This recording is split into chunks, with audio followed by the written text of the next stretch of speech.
Welcome back everybody, new, and welcome back everybody old to the channel. Thanks for sticking around, or if you've managed to find yourself watching my channel today, thanks and watch. Video on the Focus today. So I'm coming up to just under 1 year ownership, okay? Like about a week or so underneath 1 year. What a journey this car has been since I've had it. I think I had to do the lower wishbone on one side, do a bush on the other side, then track rod ends on it, done front discs, I've done front pads, I've done the gearbox torque mount on it, I've had to do the boost solenoid on it, I've had to do the recirc valve, I took off a dump valve, I've had to do water hose on it because of splits, I've had to do the front mount intercooler, I've changed the hard side and cold side boost pipes on it. I've broken down once, okay, officially broken down, but I was tow truck home job, or towed. I only broke down for that timeline they had because somebody put a switch off the coil packs of the ignition run into the back with just a fuse in it, but they took in and out as like a immobilizer, and I had corroded. I troubleshot and sorted that. I was told there's a crank sensor, but I went out and bought a new crank sensor, wore a bollocks. I broke down another time where I just lost everything. I thought I had a dash cluster problem. Bumped it, worked, fixed. Also, as we talk about the things that we have done to a car, how can I forget? I've done the rear arms on the car as well. The rear like kind of drop links too, and the tracking bolts. I've done loads of this car, absolutely loads. But I've had this really annoying noise. I'm going to play the video in the background right now, so turn the volume up. But listen to this, okay?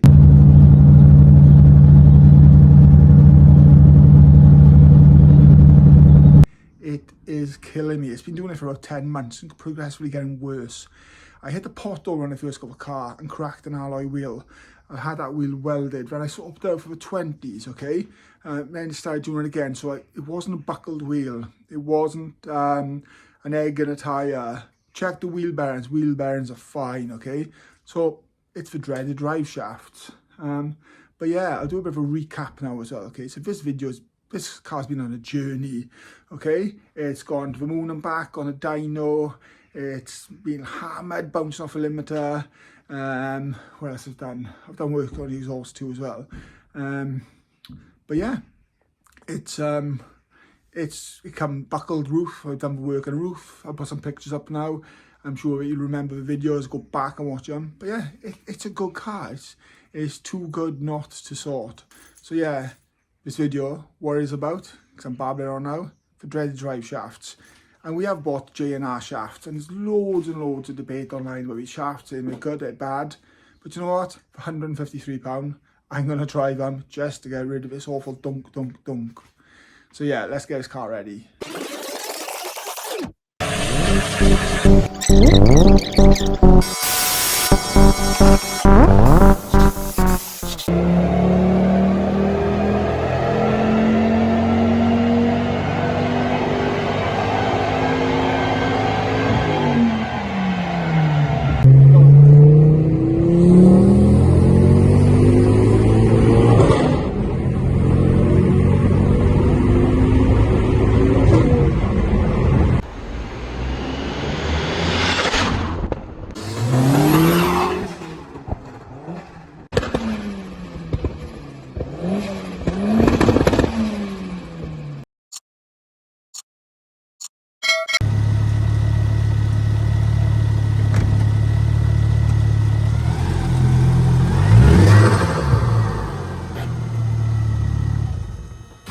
Oh yeah, also how can I forget? So I had the MOT this week, and doing so, pre-work, I realised that one of my calipers was sticking on the driver's side, the rear. So I took the wheel off, checked the cleaned it all up, and it seemed that the arm was sticking on the handbrake. So the handbrake wasn't working. Cleaned it all up, pulling the handbrake up, adjusted it. It was pulling it, but it wasn't closing. So I thought, handbrake lever stretched or broken. So, genuine Ford part, £61 all in with that, cheaper than the motor factor is amazing. Bit of a treacherous job, jacked it up kind of stuff, dropped the heat shield down, kept the exhaust on, even though I should have taken it off because I took a cat off anyway the day after for the MOT, sorry, the decat, put the cat back on. Running through, happy days. Handbrake up, no working, bad. So I needed it for that day. So Euro car parts, I used a Padgett rear caliper, 5-minute swap out, under 30 quid, £40 back surcharge. Not the end of the world for having put a second-hand unit on it. And by the time I stripped it off and rebuilt it, so that is done. Unfortunately though, I have this to deal with, half red and half silver. And it's already corroding or oxidizing in the space of like a few days. Also, 2 weeks ago, I cracked my 20-inch alloy. So big shout out to thanks and to Tony in ANS who welded it for me.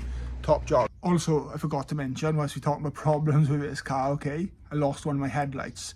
Took it off, checked it all, checked the bulbs, checked the wire into it, checked the fuses. After a bit of like multimeter finding, I found out that it was the actual, is it a ball lash? I don't know, the metal thing, whatever. So they're common for going apparently. The headlights will fill up with water, but taking out the little star drive or the little Torx, they snapped in it, so I had to drill that out, redo it, and put the headlight back on with a new unit. But thanks to Smithy, who also breaks these, so he sorted me out as well. So we got 2 perfectly good headlights. But yeah, it's been a bit of a journey of this car, and it's been a very expensive one. Tax just got up to £440 odd a year. It costs like 70 odd quid, and then you get like 230 miles. But they are smiles per miles. Okay, so we're going to quickly position the jack underneath the car, and we're going to do it on the subframe. Okay, leaving enough room for an axle stand.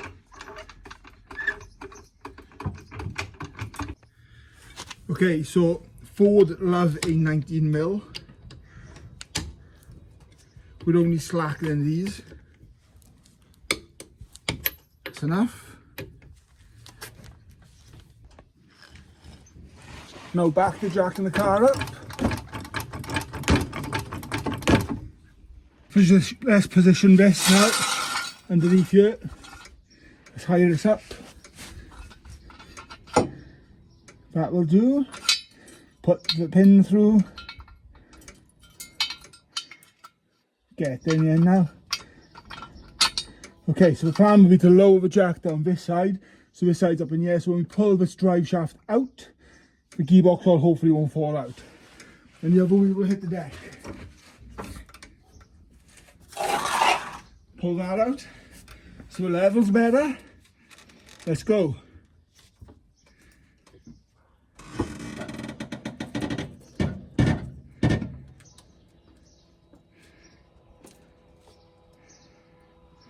Okay. Get the agger dagger out. Pro tip, make sure it is charged first, because that's not got much power. You'll find there's a 13mm bolt in here. This needs to be slackened off. And you'll have to knock it into gear. You see the difference now?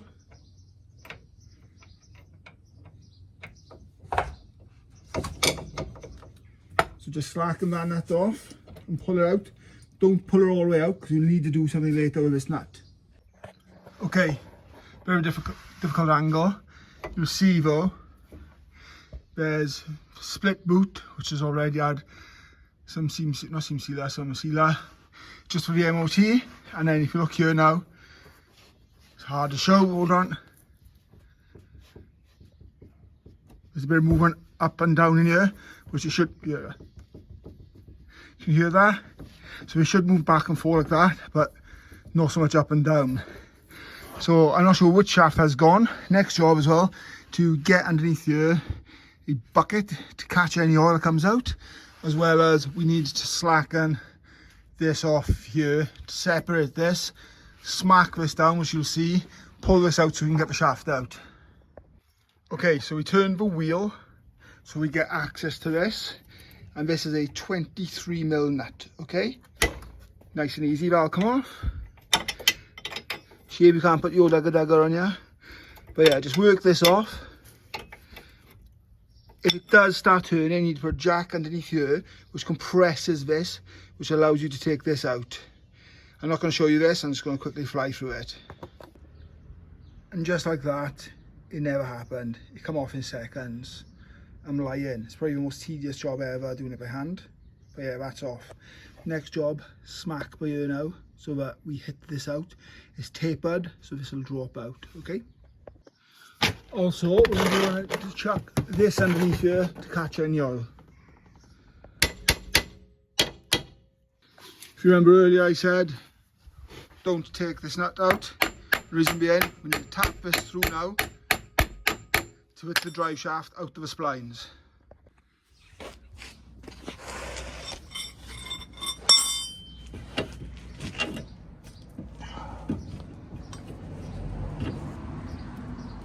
So that's out of the way.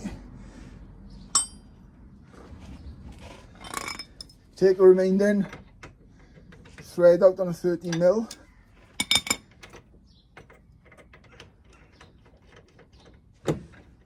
Pushing it through as I go, so we know the shaft is moving.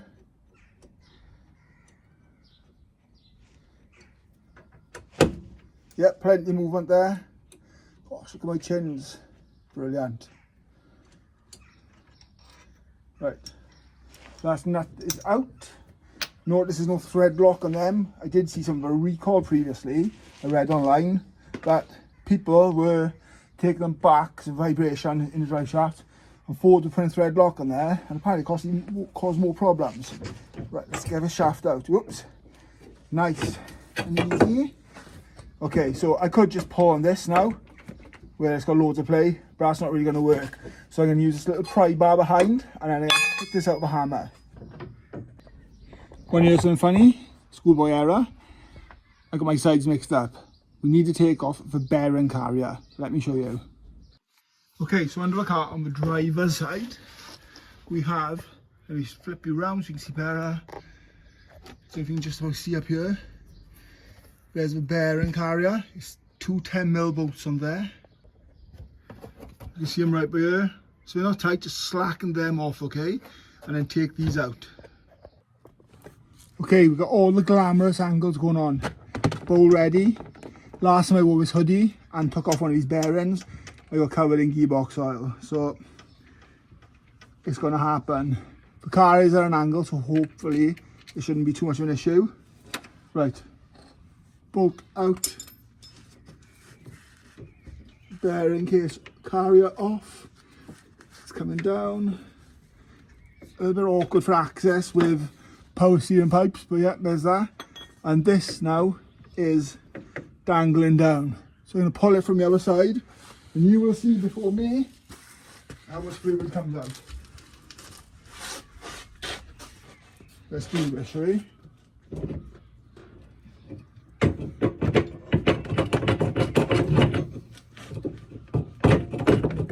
Oh, that's it.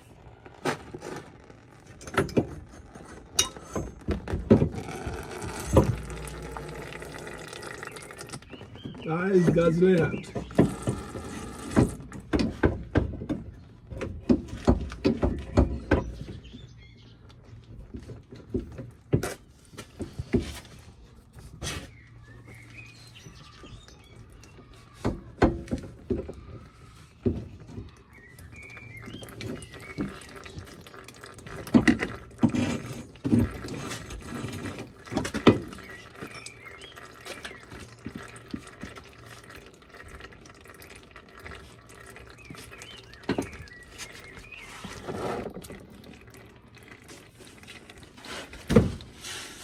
Okay, that is guzzling out. Not too bad though. Done worse. Okay, so the J&R shaft versus the Ford shaft. That is an awful lot thinner than that, isn't it? But also, this feels, well, look at that. This is more sturdy. Let's get this in quickly before I drop all my gearbox oil. Okay, so far I'll take that as a win because that's probably the least amount of oil I've probably ever got on me. Taking the drive shaft out. It would have been better with none, but let's take this out next. Should take this out prior. So the new one with the grease on it, okay? Or we don't damage the boots and all that kind of stuff. And let's feed this into the drive shaft. I'm going to take myself off camera a sec once I do this, because it's a little bit fiddly, and then I'll get the ball joint in too.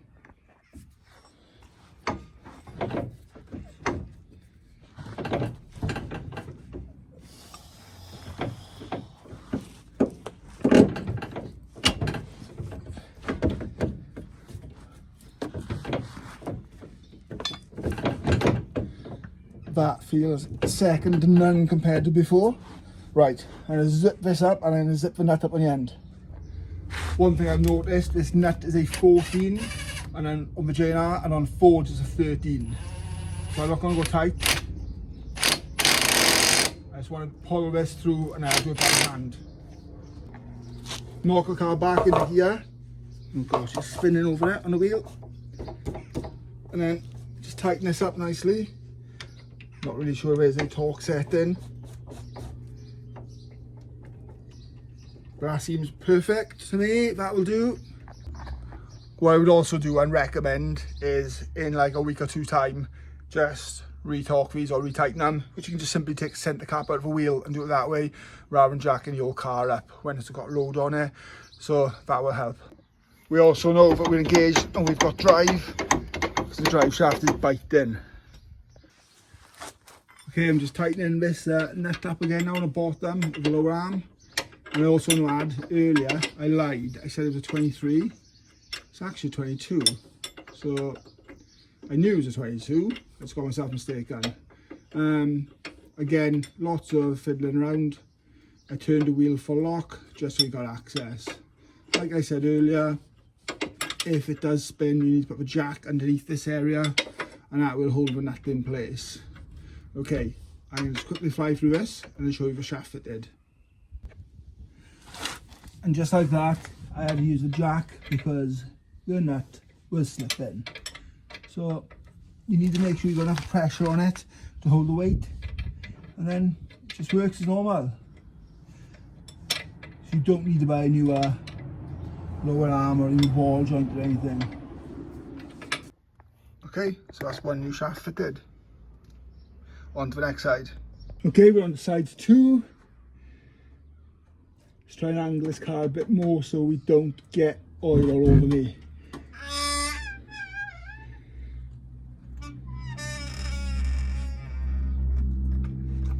Okay, that looks more promising. Same process, crack a wheel off, crack a nut off. I'll do that in my time and then I'll get back to you. Okay, so this shaft is probably the most challenging one out of the two. Looks really dry in there, doesn't it? We'll have a look at it later now. But yeah, you can't just pull this one out because it'll separate here. So you need to put a pry behind there and hit it out from behind. I'll do that now and show you when it's out. But I've got this ready to catch my oil because we know what's going to happen. Okay, I am hammered and it looks like I've got some more paint on me. Wheels back on. A few things I've noticed. This nut was a little bit loose, and then it looked like it's been over tightened because I don't know if you can see it. It's got taper on it as well now, where it's been, I think the shaft might have worked loose and the previous owner might have just tightened it up, because that does not sit right. It's got a lot of build up around there as if it's got hot. Maybe that was the shaft that was knackered. When splitting these shafts, they say just pull it on the passenger side. Let me show you, hold on. So if you do that, this normally happens. And with it being an ST, there's nowhere on a gearbox where you can put a pry bar underneath it. So you need to use the lip on the edge where the CV boot goes on to, and like a screwdriver and hammer it, or you can try and kind of hook a pry bar underneath it and hammer it out as well. It is a bit of a ball ache. I'll probably have taken the longest. The job's like 45 minutes for both sides all in. I reckon that would have been done in about half an hour if people didn't keep stopping. Next door there was a chat, he's absolute gold, great guy. And then the guy came down to borrow some tools, because I'm that kind of guy in the street that everybody comes to fix their car. The person I didn't want to be when I grew up. But yeah, next job is have a quick wipe over, drop it down, tighten the wheels, get some gearbox oil in and all that kind of stuff and check it. It hasn't really lost any, it's probably lost about, I don't know, about 100 mil, something like that. It'll just need a top up, it will now. But first of all, I'm going to quickly test this up the road and see if I get any noise. Tighten the wheel nuts and let you know how we go. So, go straight to this thing.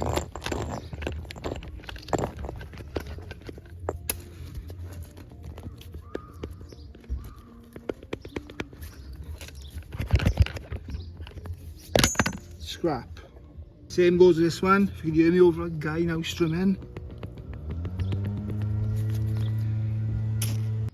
I'm not too sure if I've shown you this either.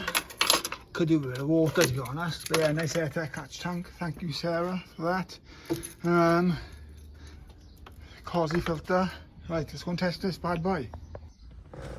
Right. Windows open, it's boiling. Seat cover on. Start the car, let's check. We got gear. Cold start is on, so it's nice and loud. The catalytic converter's back on now as well. So I'm all legit and all legal. So I'm no longer racing in Mexico.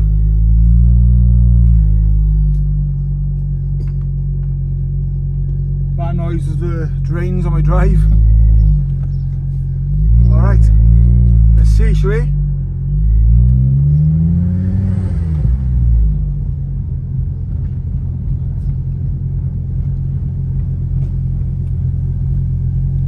Let's have a go. Okay, so test complete.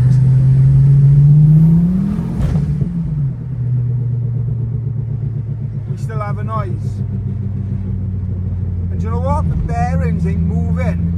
So the only other thing it could be is the bearing, or unless the passenger side hub now is knackered, based on the fact the way the shaft was worn on the end. Any ideas, put in the comments. But car drives out of the shafts. Give it a magpie over there. Got to salute them new. Give it a few hard pulls. Did not snapped, as people say. So I don't know. Bit of a gutter. I was really hoping that would fix the issue. But hey, the car's got 137,730 miles and it's now got a new set of shafts, and I've got a set of genuine shafts with a bit of play probably, but are perfectly usable it seems, just the nut on the end is knackered. That's a bugger. Anyhow, don't forget hit sub and all that kind of nonsense, enable notifications, and then follow me for the next video, see what else can I not fix. Until next time, cheers. 12 seconds later. Okay, update. I've taken the car out, we've done about a 15 to 20 mile journey now. We're heading down to see Matthew because it's Kay's birthday, drop card off. But the wheel was shaking, you can hear it obviously, the wheel was shaking constantly. So that was down to probably the drive shaft wobble. So it is like two birds with one stone.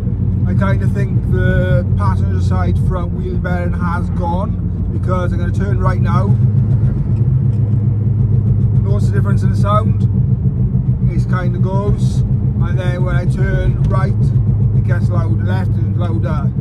So the wheel also vibrates when I turn left, and when I turn right it doesn't. So firstly the drive shafts were on their way out, you can see in the video.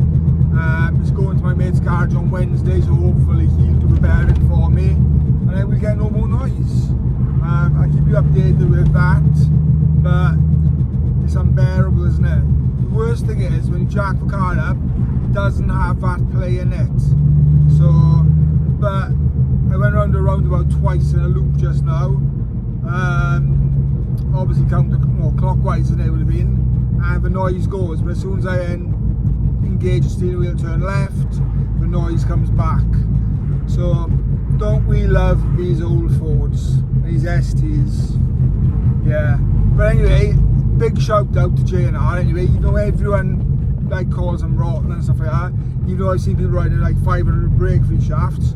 I ordered these shafts on Friday afternoon about 2-3 o'clock, and they were delivered at 11 o'clock the following day. That's amazing. really polite little letter written in the notes and all that kind of stuff. The DPD driver didn't get me to sign for them, he just left them on my doorstep. So I could have had 2 sets in theory. So JNR, if you're watching this, you need to speak to your delivery drivers and sort them out, because people could be ripping you off saying they didn't get them, being an honest guy and leaving a karma. We didn't do that. But yeah, so get this wheel bearing sorted. Let's get his car back fixed and back to his former glory. Until next time. Also, don't forget to head over to the Auto Perfection website. Get yourself some of these, or Auto Perfection cleaning products. Use discount code BOOSTED2K, or capital B, okay? You use my discount code, you get 20% off all their cleaning products. It is highly recommended. Take a look at my Escort, it shines.